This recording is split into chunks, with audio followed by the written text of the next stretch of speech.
नमस्कार दोस्तों, मैं हूं अजय पांडे। मेरे चैनल दशानंद आश्रम में आपका स्वागत है। हम क्लास 10th के लेवल की बायोलॉजी का स्टडी करेंगे।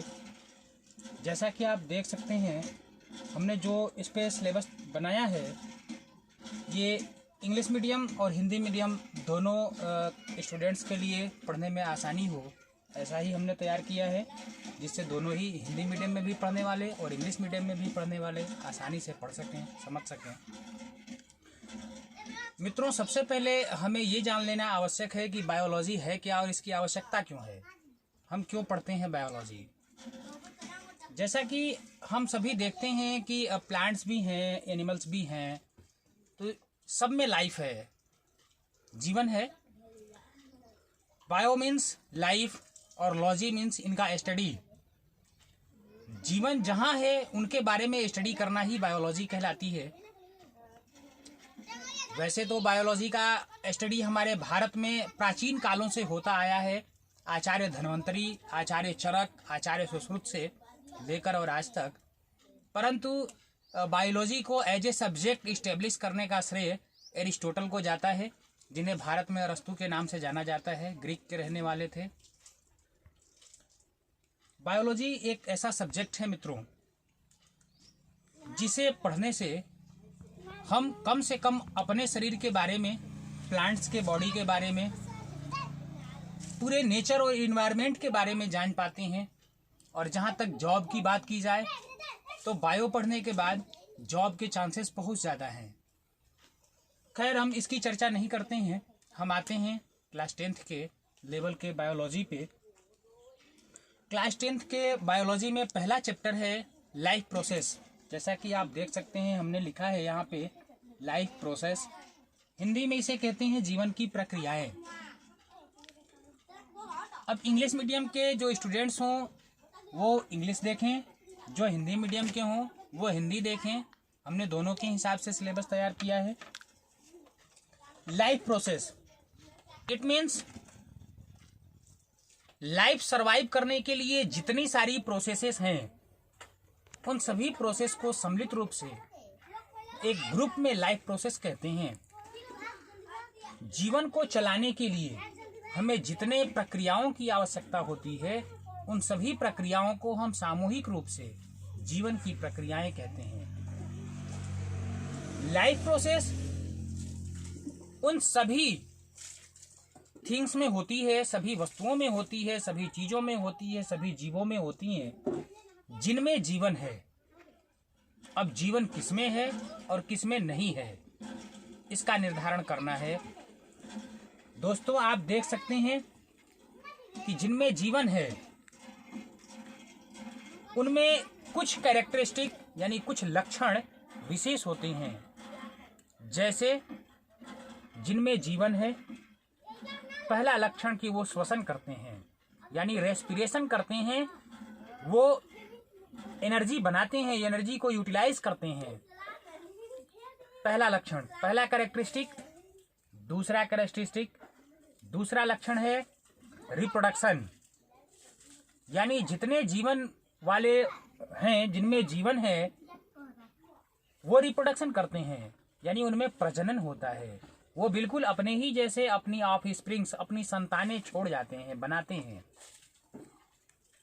तो जीवन उनके पास है जिनमें रेस्पिरेशन होता हो, रिप्रोडक्शन होता हो।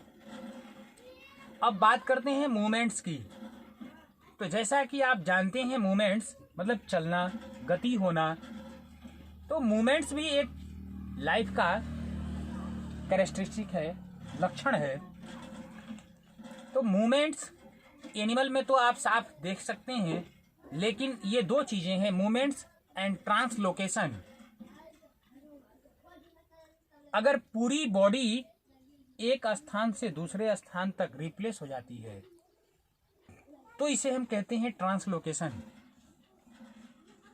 हिंदी में इसको कहते हैं चलन, यानी बॉडी चल के यहां से वहां चली गई। तो ट्रांसलोकेशन केवल एनिमल्स में ही देखने को मिलता है, जबकि मूवमेंट्स एनिमल्स में भी और प्लांट में भी। जैसे कि हम यहाँ बैठे हुए हैं या खड़े हुए हैं और अपने हाथ को हिला रहे हैं, तो इट्स मूवमेंट। और हमारी बॉडी पूरा यहाँ से वहाँ अगर चली जाएगी तब इसको कहेंगे हम ट्रांसलोकेशन।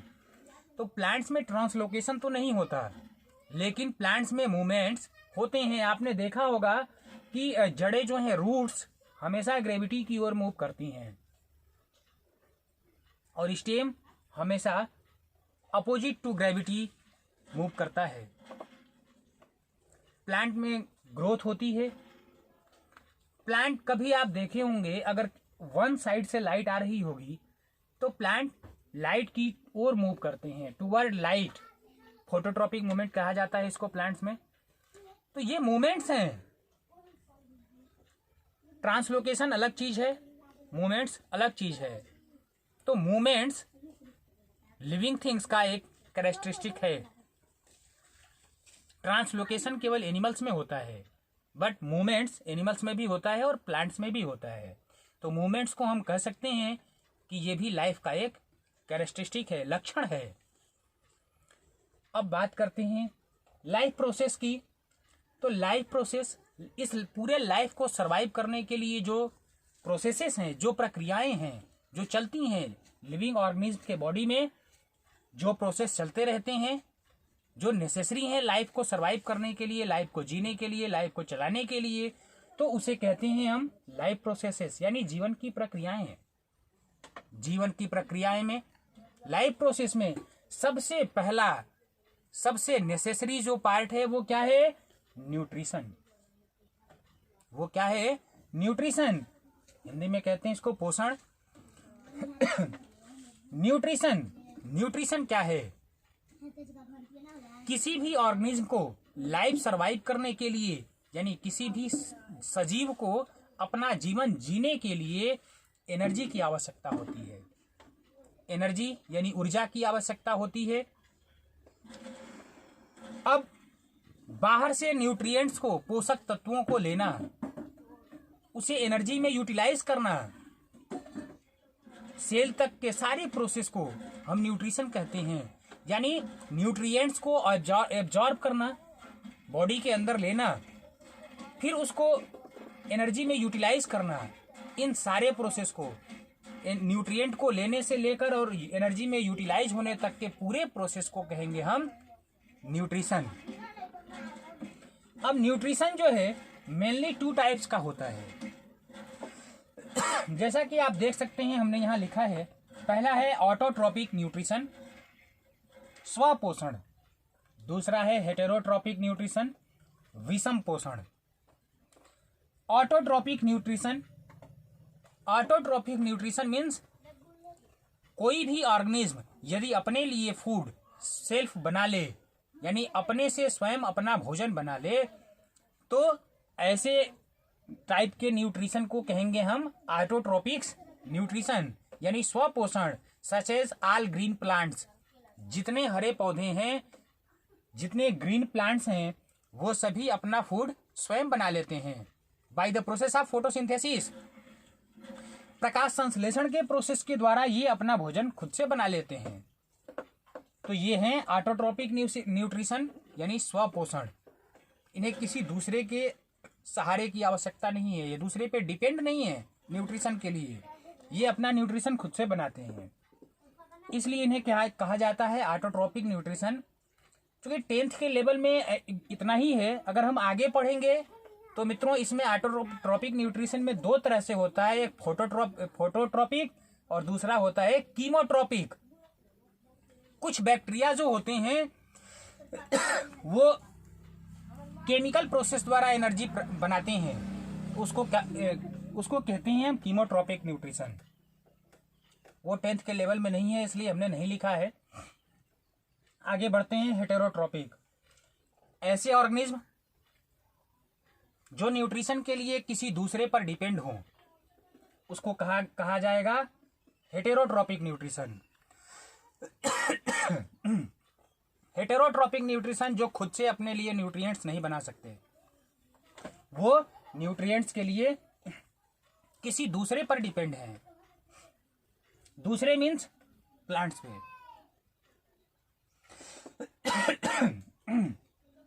हेटेरोट्रॉपिक न्यूट्रिशन को हमने देखिए 3 पार्ट्स में डिवाइड किया है,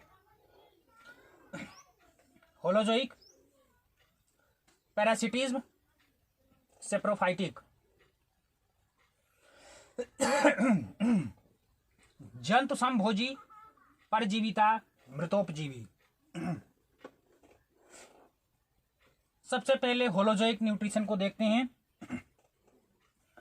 होलोजोइक न्यूट्रिशन इस प्रोसेस में, इस तरह के न्यूट्रिशन में कोई भी ऑर्गेनिज्म एट फर्स्ट फूड को ऑब्टेन करता है, यानी भोजन को ग्रहण करता है। फूड ऑब्टेन करने के बाद अपने बॉडी के अंदर उसको डाइजेस्ट करता है। जब पूरी तरीके से फूड डाइजेस्ट हो जाए तब उसको एब्जॉर्ब करके सेल में ले जाके वहां एनर्जी यूटिलाइज होती है। ऐसे प्रोसेस को कहेंगे हम होलोजोइक न्यूट्रिशन, जिसमें ऑर्गेनिज्म फूड ऑब्टेन करे, बाहर से फूड ऑब्टेन करे और बॉडी के अंदर डाइजेस्ट होता हो। यह है होलोजोइक, जंतु सम। सभी एनिमल्स ऐसे ही हैं। दूसरा है पैरासिटिज्म। आपने देखा होगा कुछ एनिमल्स के बॉडी से चिपके हुए छोटे छोटे एनिमल्स होते हैं, जैसा कि कभी कभी हमारे बालों में भी जूं पड़ जाते हैं। ये जूं क्या है? पैरासिटिक है। कोई भी लिविंग ऑर्गेनिज्म यदि दूसरे ऑर्गेनिज्म के बॉडी से न्यूट्रिशन एब्जॉर्ब करता हो तो उसको कहते हैं हम पैरासिटिक न्यूट्रिशन। यह है पैरासिटिज्म। किसी भी लिविंग ऑर्गेनिज्म के बॉडी से न्यूट्रिशन को एब्जॉर्ब करना, यह है पैरासिटिज्म।